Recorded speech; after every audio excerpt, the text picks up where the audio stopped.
Nathaniel Brooks had never been a man who sought attention or conflict. He was a quiet illustrator who spent most of his days at home surrounded by watercolors, sketch pads, and shelves filled with books that he had collected since college. For years, his life followed a rhythm that almost seemed old-fashioned in its simplicity. Wake up to the pale light of dawn filtering through thin curtains, make a slow pot of coffee, settle at his desk, and let imagination guide his hand across paper while the silence of the lakeside neighborhood wrapped around him like a protective veil. His house was modest but chosen with care, perched just high enough on the slope to offer him a view of the lake without being swallowed by tourists or the weekend noise that sometimes came with people who treated the shoreline as little more than a temporary playground. He had always thought of the lake as a living being, calm and almost indulgent in summer, cold and merciless in winter, and he felt more like its guest than its master. The boat came into his life not as a sudden whim, but as the result of weeks of quiet consideration. Nathaniel had walked past an old marina store one morning and noticed a small motorboat for sale, worn at the edges but still sturdy, the kind of vessel that didn't promise grandeur or speed but rather reliability. For him, it represented not a tool for sport, but a way to reach hidden corners of the lake, to float alone with a sketchbook and let the rippling reflections of trees and clouds become studies for his illustrations. It was, in a way, an extension of his solitude, something private and unassuming. He bought it, spent evenings sanding the hull, tightening bolts, and scrubbing away the faint traces of rust, and when he finally pushed it gently into the water for the first time, he felt a small and rare surge of pride, the satisfaction of having restored something with his own hands. Yet almost immediately he sensed disapproval radiating from across the property line. His neighbor, Karen Whitmore, was the kind of woman who seemed to thrive on orchestrating the behavior of those around her, never openly hostile, but always involved, always positioning herself as the guardian of standards that no one had formally agreed to but that everyone quietly endured. She had been president of 3 different volunteer boards, organized seasonal charity luncheons, and spoke with the tone of someone accustomed to being listened to even when her words carried the weight of nothing more than her own preferences. When Nathaniel first moved in, she had welcomed him with a smile that was polished but cold, the sort of smile that offered courtesy without warmth, and, although she never raised her voice, he often had the impression that her approval was something neighbors were expected to earn, like a grade that could be lowered without warning. The day she saw the boat moored near Nathaniel's dock, she approached with that same tight-lipped smile, hands folded in front of her as if she were about to deliver news of great importance. She didn't criticize directly. Instead, she spoke of how the lake had a natural beauty that shouldn't be cluttered by unnecessary objects, how the sight of mechanical equipment disrupted the tranquility that homeowners had invested so much money to preserve. Nathaniel listened politely, responding with vague acknowledgments, and when she finally said, "I suppose you'll consider moving it somewhere less conspicuous," he simply nodded without making any promises. He had no intention of hiding the boat, but neither did he want a confrontation on his doorstep. The conversation unsettled him more than he cared to admit. He had chosen this place for the illusion of peace, for the idea that here he could be left alone to work and wander at his own pace, and yet in Karen's tone he heard the first notes of something that might grow louder with time. He reminded himself that it was only a boat, that neighbors often fussed over small things and then moved on. But late that night, while he sat sketching by lamplight, he caught himself glancing toward the window as if expecting to see her silhouette. In the dark, watching the dock with quiet disapproval, he shook the thought away, convinced it was only his imagination, but the unease remained like a splinter beneath the skin. When the first storm of the season was forecast, Nathaniel spent the afternoon securing the boat, checking the knots twice, pulling a tarp across the seats, and tightening every rope until his palms ached. He trusted the water, but he didn't trust the wind that sometimes howled through the trees with a force that seemed determined to strip everything bare. As he stood at the end of the dock and looked at the clouds rolling in, he felt a strange premonition, not of natural disaster, but of human interference, as if some boundary had already been crossed and what waited on the other side of the storm was not only fallen branches or heavy rain, but a test of how far his neighbor was willing to go in the name of her vision of order. When the storm finally came, it did not arrive with the sudden roar Nathaniel had expected, but rather with a gradual thickening of the sky, a slow dimming of light that stretched the afternoon into a restless twilight. And, as the hours passed, the rain began to fall in steady, unrelenting sheets that blurred the outlines of the lake and turned the windows of his studio into trembling mirrors of water and shadow. He stayed indoors, sipping lukewarm coffee and pretending to work, though his concentration slipped each time the wind rose in a low, mournful howl that rattled the eaves and made the dock outside groan under invisible weight. At one point he ventured out onto the porch, coat pulled tight, and saw the boat still rocking gently but securely against the ropes, the tarp flapping but holding firm. Satisfied, he returned inside, telling himself he would check again in the morning. He could not have guessed how different the shoreline would look by then. The storm passed in the early hours before dawn, leaving behind a silence so complete that it felt staged, as if the entire world had been temporarily switched off. Nathaniel woke to it, blinking at the faint gray light filtering through the curtains, and for a moment he lay there listening, waiting for the drumming of rain or the crack of branches, but nothing came. When he finally rose and stepped outside, the air was sharp and cool, carrying the heavy scent of wet earth and pine, and he felt that same mixture of relief and fatigue that always followed a night of restless weather. His gaze drifted automatically toward the dock, and in that moment his breath caught in his throat. The ropes were still there, still tied with the care he had given them, but the boat was gone, as if it had never existed. At first, disbelief kept him frozen. He walked down to the dock slowly, scanning the water, half convinced that the boat had simply drifted out a few yards and would be bobbing just beyond sight. But the lake stretched empty in all directions, a flawless mirror of pale morning sky.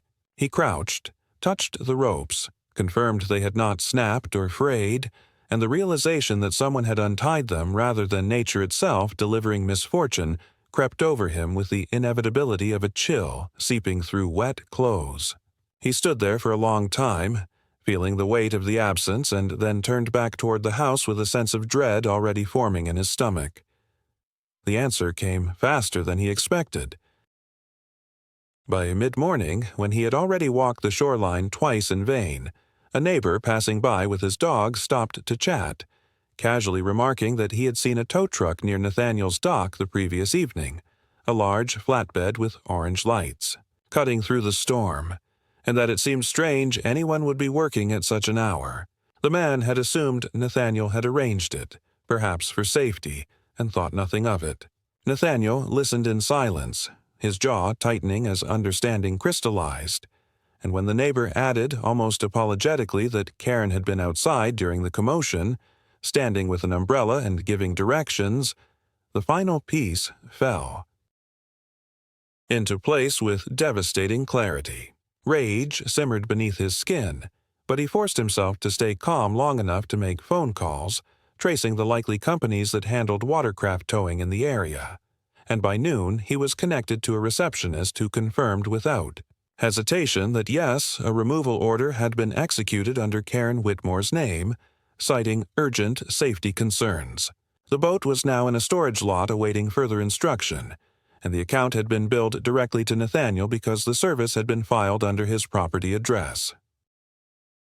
He tried to argue, tried to explain that he had never authorized this, that the boat had been secure, that Karen was not the owner of his dock or his shoreline, but the voice on the other end grew flat with practiced detachment, repeating that, according to their records, she had provided all necessary details and the matter was considered valid unless challenged legally. He hung up with his hand trembling, staring at the receiver as if it had betrayed him, and for a moment he felt the absurd urge to laugh.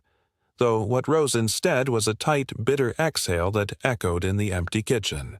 The realization was not merely that his boat was gone, but that Karen had orchestrated the entire event with precision, using the cover of the storm to mask her interference, and worse, she had done so under the guise of concern for safety, wrapping her theft in the language of responsibility.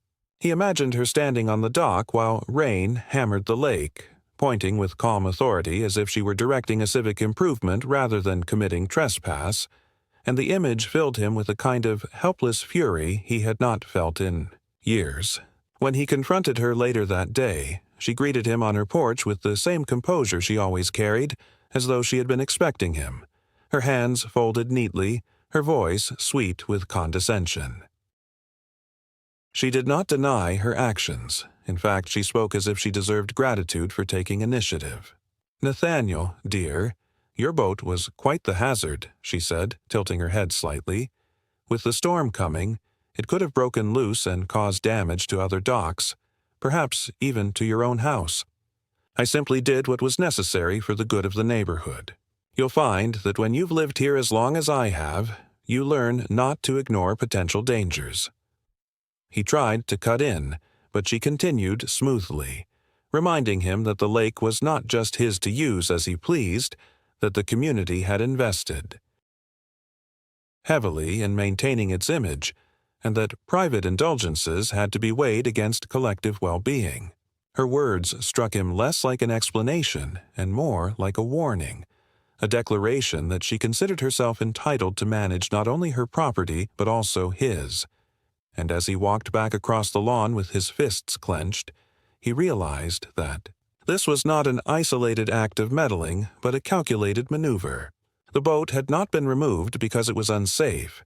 It had been removed because it represented defiance of her unspoken authority. She had found a way to dress her intrusion in official procedure, leaving him with the burden of costs and the appearance of negligence, and in doing so she had tested the boundaries of what she could take without consequence. That night, Nathaniel sat at his desk with the storm's silence now replaced by the pounding of his own thoughts, the sketchbook lying blank before him.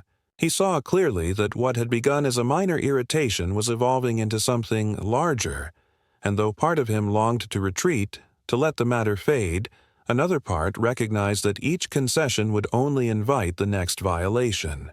Karen had made her first move, and in the stillness of the house, with the lake whispering against the shore beyond the windows, Nathaniel knew he had no choice but to decide how he would answer. Nathaniel tried for several days to convince himself that it was better not to escalate matters, that the most rational approach would be to retrieve the boat, pay whatever fee was necessary to end the ordeal, and move on with his work. Yet, each morning when he looked out at the dock and saw the empty water where his boat had once rested, he felt an ache that was not only about the missing object but about the violation itself, about the quiet certainty that something had been stolen from him more insidiously than through physical theft.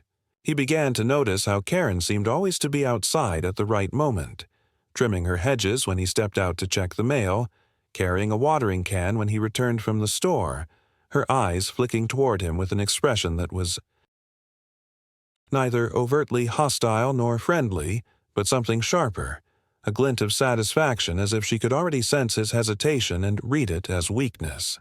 Eventually, his resolve snapped. He decided to speak directly to the Homeowners Association office, hoping that perhaps this time common sense would prevail, but the encounter only deepened the sense of futility. The receptionist listened with rehearsed patience before redirecting him to a middle-aged man in a pale suit who introduced himself as the association's compliance officer. Nathaniel explained that Karen had acted without his consent, that the boat had been secured, that he had every right to moor it at his dock, and he produced the deed showing the lakefront property line. The officer glanced at the papers, nodded in polite acknowledgement, and then launched into a speech about community standards, shared responsibility, and the importance of maintaining harmony among neighbors. By the end of the meeting, Nathaniel realized that no matter how strongly he protested, the association would not contradict Karen publicly. She had cultivated influence within those circles for years, and the bureaucratic language they used was designed less to resolve disputes than to discourage resistance. The futility of the conversation left him simmering, but it also sharpened his awareness of Karen's strategy. It was not brute force she wielded, but control through procedure, subtle manipulation of rules that were vague enough to bend and broad enough to be applied selectively. She did not shout, she did not threaten, she simply acted with the assurance that she would be believed before he ever had a chance to speak. This realization darkened his days, pressing down on him like the low clouds that lingered after storms, and he began to feel that even the quiet sanctuary of his studio was under siege, its walls permeable to the constant hum of her presence. The first clear escalation came one afternoon when he returned from town and found a bright yellow notice pinned to the post by his dock. The letterhead bore the association's seal, and the words were printed in the same stiff, impersonal font as the earlier towing invoice. It stated that complaints had been filed regarding his property's appearance, specifically citing storage of non-conforming watercraft equipment and warning that repeated violations could result in further action. Nathaniel stood there reading the notice again and again, incredulous at the audacity of it, for there was no boat left to criticize, no equipment other than the coiled ropes and a tarp neatly folded on the dock. The absurdity of being cited for an absence rather than a presence left him speechless, but he knew at once who had filed the complaint. That evening he saw Karen at her mailbox, speaking animatedly with another neighbor, her hands gesturing toward the lake as if illustrating a point. The neighbor nodded without much conviction, clearly uncomfortable. But Karen's voice carried the practiced cadence of someone used to convincing others. Nathaniel did not approach. He simply watched from his porch until she noticed him and paused mid-sentence, offering a smile that was so sharp it felt like a blade drawn slowly across the skin. In that moment, he recognized the true danger. She was not merely inconveniencing him, she was shaping the narrative, constructing a version of events in which he was the careless newcomer whose negligence threatened the community, while she was the vigilant protector standing guard against disorder. The psychological effect was corrosive. Nathaniel found himself second-guessing simple actions, leaving tools on the porch, walking along the shoreline, even greeting passing neighbors, because he suspected every gesture might be observed, reframed, and reported. His work suffered as he sat before blank pages, unable to lose himself in drawing, his imagination instead circling endlessly around strategies to defend himself. He considered filing a formal complaint, but a small bitter voice in his mind asked what good it would do when the very structure of authority seemed tilted against him. He thought about hiring a lawyer, but the expense loomed large, and besides, what would he argue? That a neighbor's disapproval had materialized into bureaucratic harassment. It was too nebulous, too subtle to be pinned down in legal terms, and that ambiguity was precisely Karen's weapon. One night, unable to sleep, Nathaniel walked down to the water's edge and sat on the dock, staring at the ripples. The moonlight painted the surface in broken silver, and for the first time he considered whether he had miscalculated by moving here, whether his longing for quiet had blinded him to the danger of those who enforced their own definitions of order. The thought made him sick with both anger and a kind of sorrow, for he had wanted nothing more than a place where solitude could coexist with beauty. Yet now both were being poisoned by someone else's vanity. The escalation reached its sharpest point a few days later when Nathaniel discovered that Karen had not only filed the complaint, but had also begun circulating a proposal at the committee meetings for a shared shoreline initiative, a project that would involve developing a communal dock and recreational area precisely where his boat had been moored. A neighbor who still held some sympathy for him quietly mentioned it in passing, warning that she was presenting it as a way to increase property values and encourage neighborly bonding. Nathaniel listened in silence, feeling the ground shift beneath him as the implications sank in. The removal of his boat had been only the first move. The real goal was to erode his ownership piece by piece until the very idea of his private dock seemed unreasonable in the face of her orchestrated vision of collective benefit.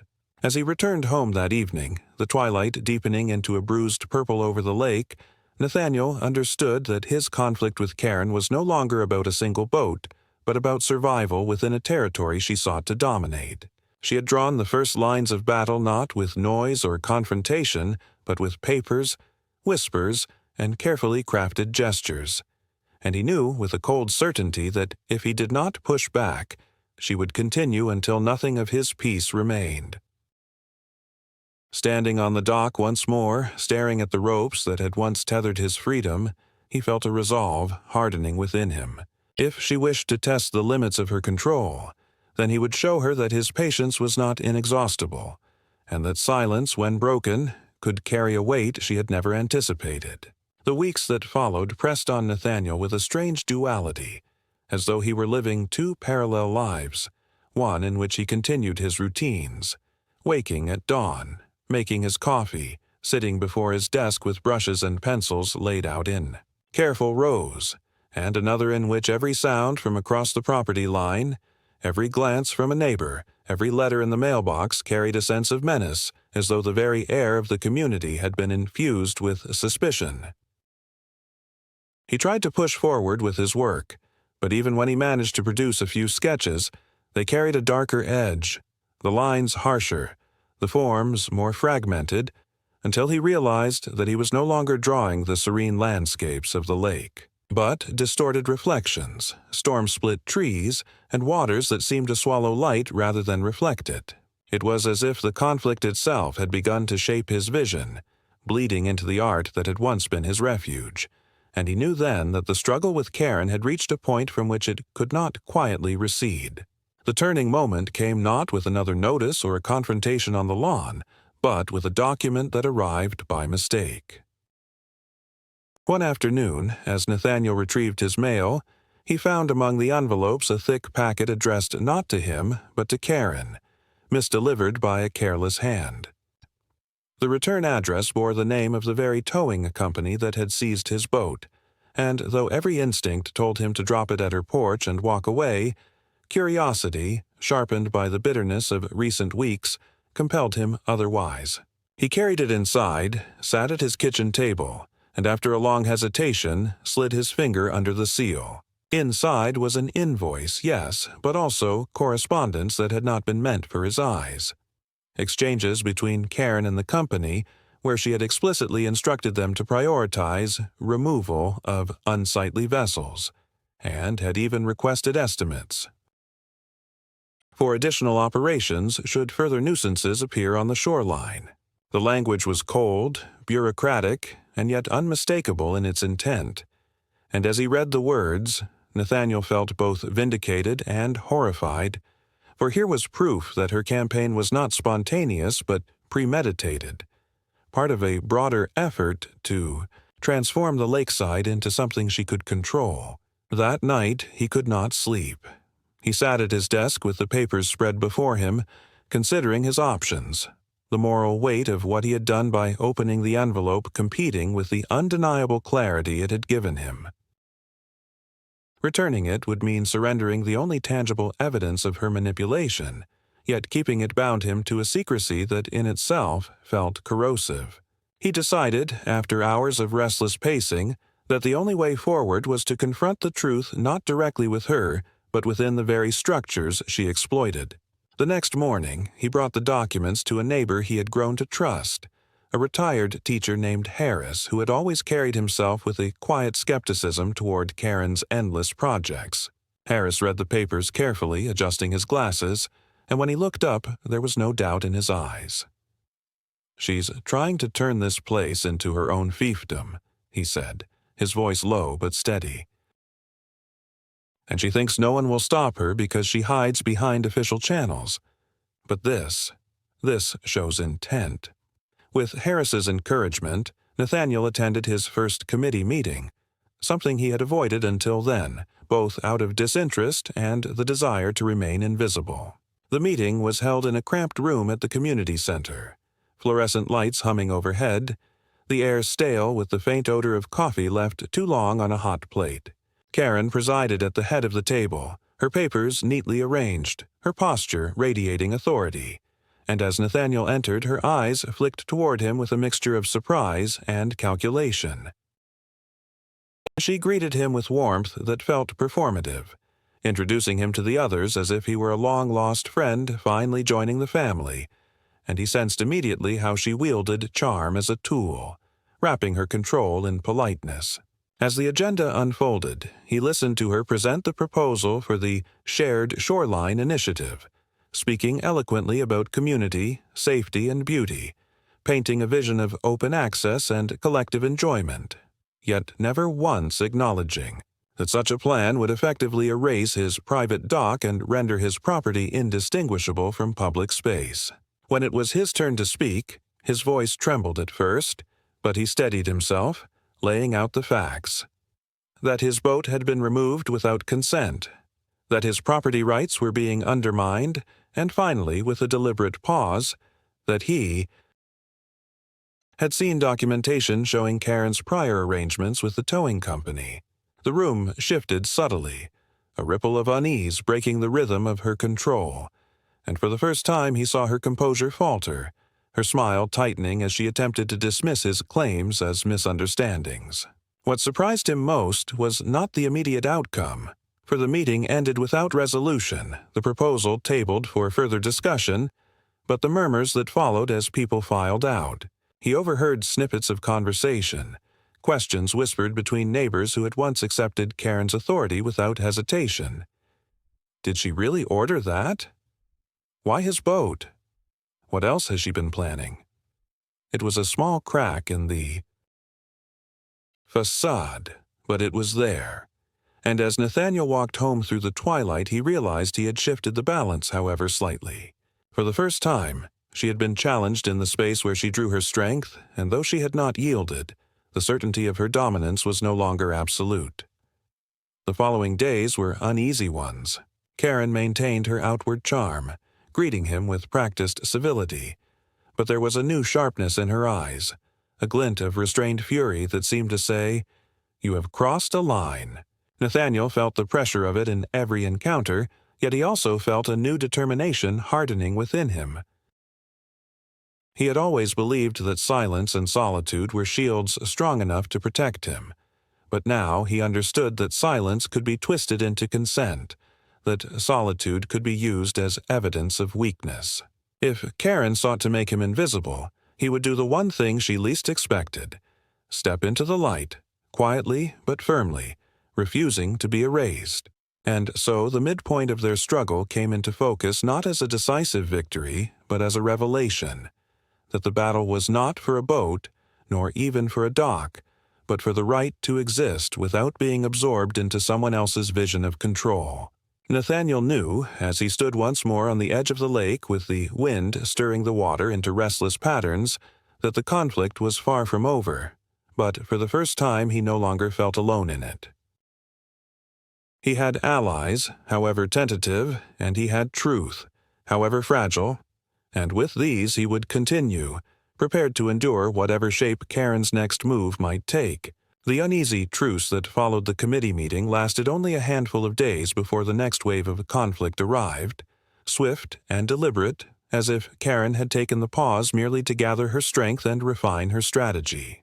Nathaniel woke one morning to find another letter pinned neatly to his door, this one bearing the insignia of the Homeowners Association, but with language sharper and more accusatory than before. It alleged that his dock itself was in violation of community standards, citing obscure regulations about maintenance, aesthetics, and conformity to lakeside guidelines. Reading it, Nathaniel felt the familiar surge of disbelief, for the dock had been inspected years earlier when he purchased the house, certified as compliant, and had required nothing more than occasional sanding and sealing since then. Yet the notice gave him 14 days to bring it up to standard, or face fines and potential removal. And at the bottom, though unsigned, he could almost see Karen's hand guiding the words. This was not an isolated strike. Within days, neighbors began to drop small hints of discontent. comments delivered with strained politeness about how the lakefront was becoming a subject of discussion, how certain residents were worried about precedent, their words careful, as if rehearsed. Nathaniel understood that Karen was once again shaping the narrative, not through direct confrontation but through whispers and insinuations, weaving a web of half-truths that left him appearing negligent and uncooperative. He noticed how gatherings seemed to shift subtly away from him. Invitations that once arrived in his mailbox no longer did, conversations quieting when he approached.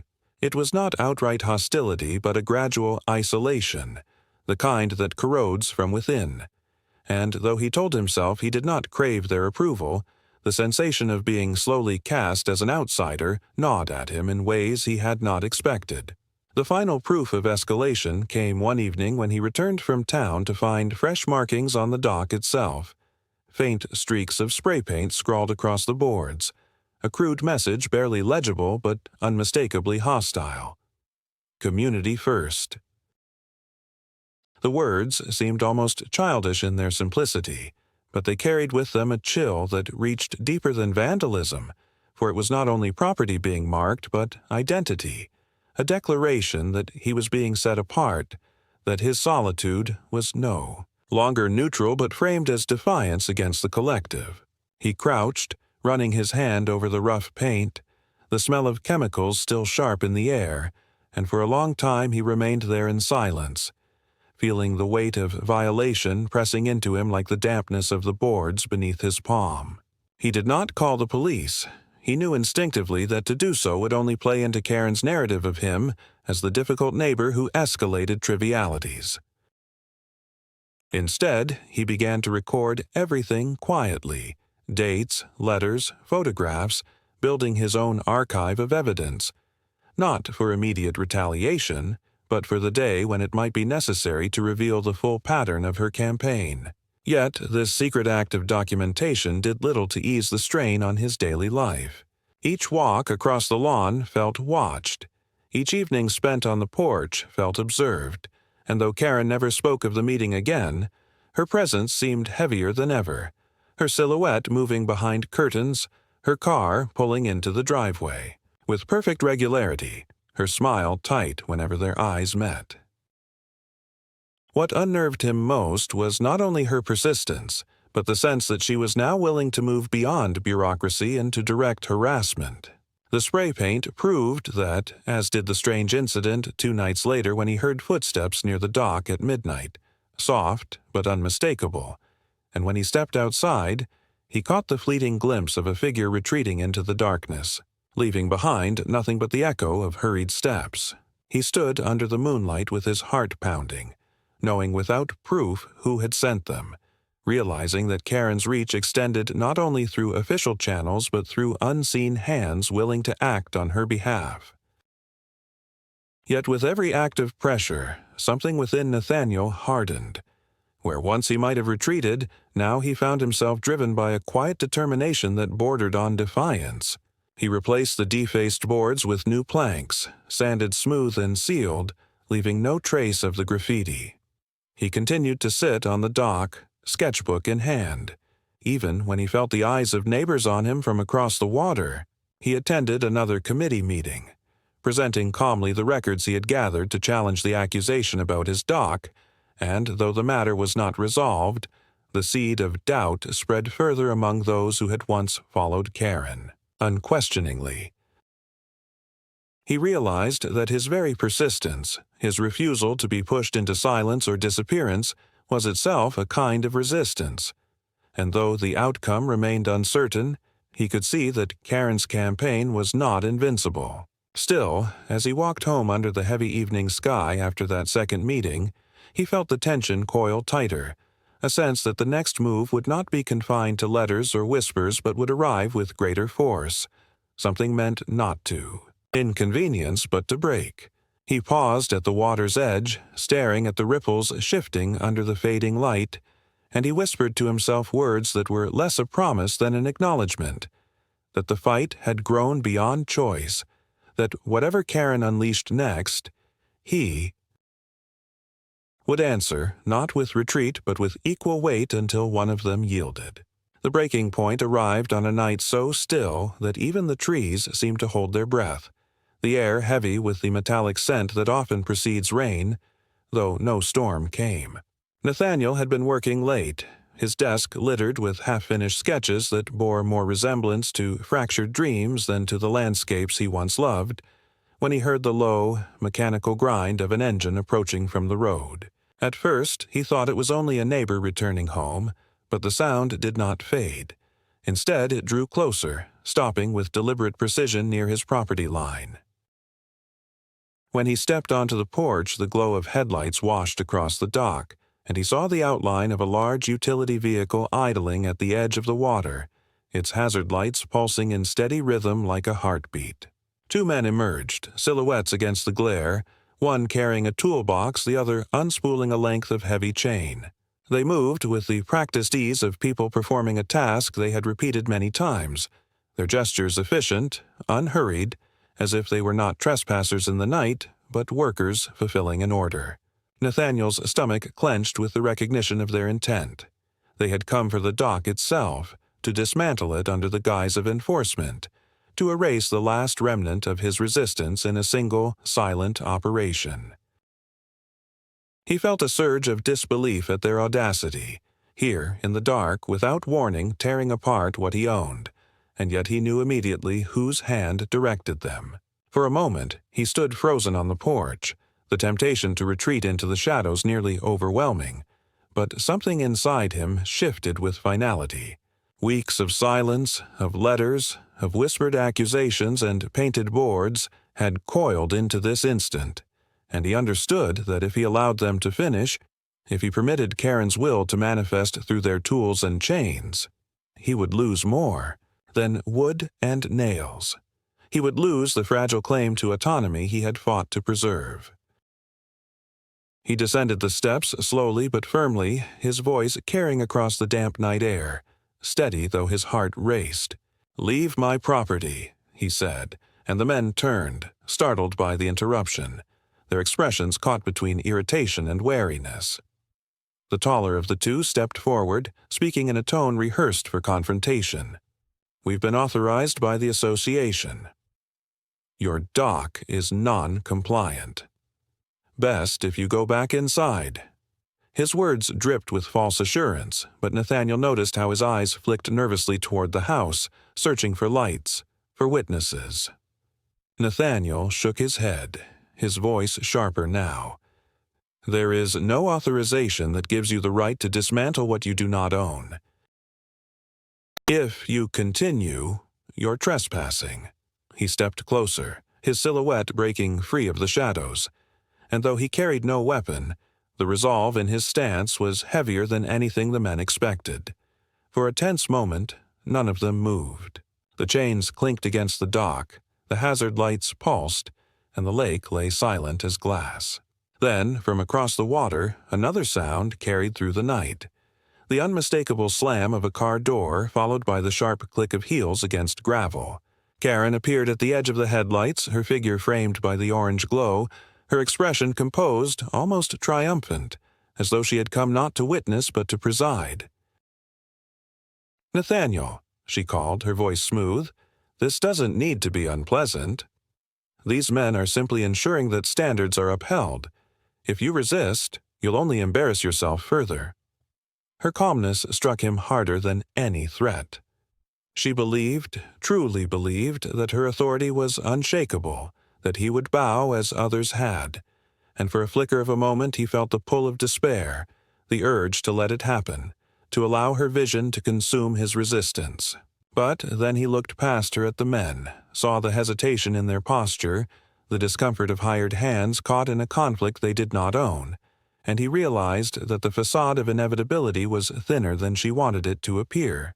Nathaniel stepped fully onto the dock, placing himself between them and the boards they sought to destroy.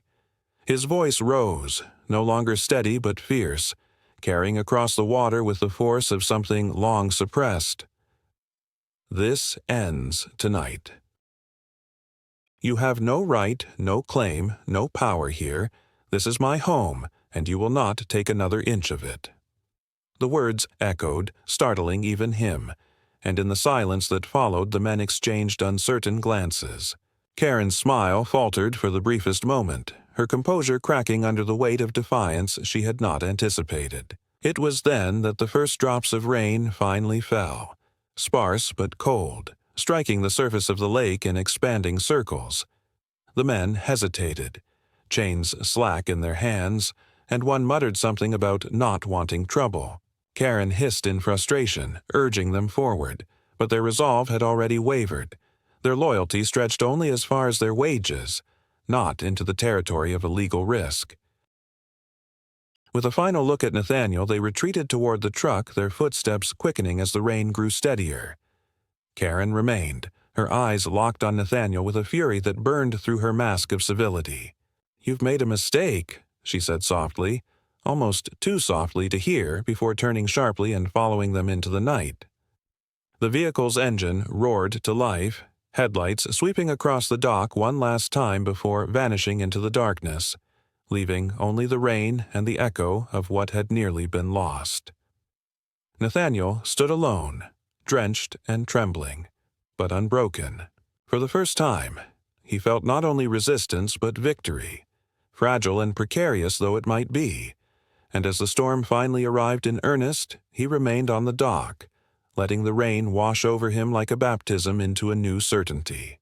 That he had drawn his line, and that crossing it would no longer come without consequence.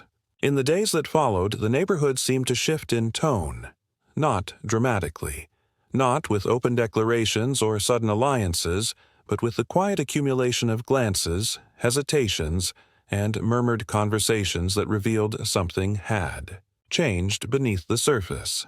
Nathaniel noticed that when he walked along the lane, people no longer avoided his eyes. Some even offered nods of acknowledgement, gestures small but significant, as though the confrontation at the dock had stripped away the veneer of inevitability. The Karen had worn like armor. The men who had come that night never returned, and though no formal notice arrived to admit defeat, the silence itself was a concession, a withdrawal masked as discretion. Karen, for her part, carried on with her routines, her garden as immaculate as ever, her appearances at committee meetings as punctual, but her voice no longer held the same unchallenged weight. There was a tension in her presence now, a sense that others had begun to see through the smooth facade, and though she still smiled with that polished grace, Nathaniel could detect the fracture behind it, the brittleness of control once questioned. And now fragile.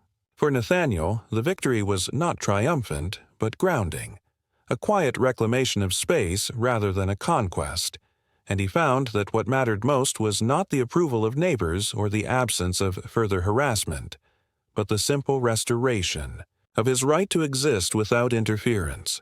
He returned to his work slowly, his sketches once more tracing the outlines of trees and water, though now with shadows edged into the margins, reminders of what had been endured. When he sat on the dock in the evenings, the lake stretching vast and calm before him, he no longer felt the anxiety of watchful eyes, but instead a steadiness, as though the water itself had acknowledged his persistence. Karen would not disappear, and he knew better than to believe the conflict was over in any absolute sense, but she had been forced to retreat, and in that retreat he found room to breathe. The lake belonged to no one and to everyone. Yet in its reflection he saw not her control, but his own resilience, a proof that silence, when broken, could become strength. And so, as the season turned and the first chill of autumn crept into the evenings, Nathaniel remained where he had always wished to be, alone, but no longer powerless, with the lake before him and the certainty that he had preserved the boundary. That mattered most, the right to live undisturbed in the fragile peace he had chosen.